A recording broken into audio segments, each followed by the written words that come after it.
Le 20 mars 1965, France-Galles, alors âgée de 17 ans, remporte le Eurovision grâce à son interprétation du titre Poupée de cire, Poupée de son pour le Luxembourg.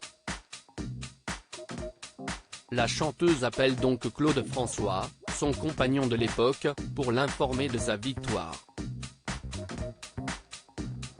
Mais la réaction de ce dernier l'a plongée dans une grande tristesse. De la vie amoureuse de France-Galles, beaucoup connaissent son histoire mémorable avec Michel Berger. C'est d'ailleurs grâce à lui que la chanteuse a connu les plus grands succès de sa carrière avec des chansons composées spécialement pour elle.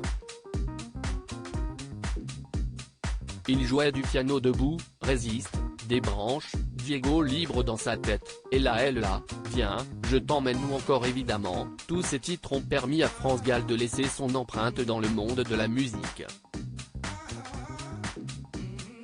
Difficile donc d'évoquer la chanteuse sans mentionner Michel Berger.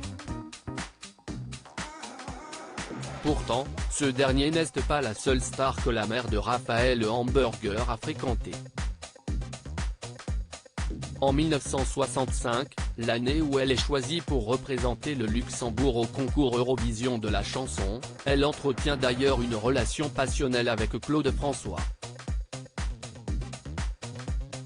Le soir de l'événement, c'est donc logiquement que la chanteuse appelle Clo-Clo pour l'informer de sa victoire suite à son interprétation de Poupée de cire, Poupée de son. Malheureusement, la réaction de son bien-aimé de l'époque n'a pas été celle espérée. Claude François largue France-Galles avant qu'elle remonte sur scène. Tu as gagné mais tu m'as perdu, voilà ce qu'a déclaré Claude François en apprenant la victoire de France-Galles. Un moment tristement marquant pour l'artiste disparu le 7 janvier 2018. J'étais avec un garçon et j'ai demandé qu'on appelle ce garçon quand j'ai gagné. Et ce garçon, avant que je monte sur scène pour aller rechanter ma chanson, il me dit « Je te quitte », avait-elle déclaré dans l'émission C'est votre vie en 2015.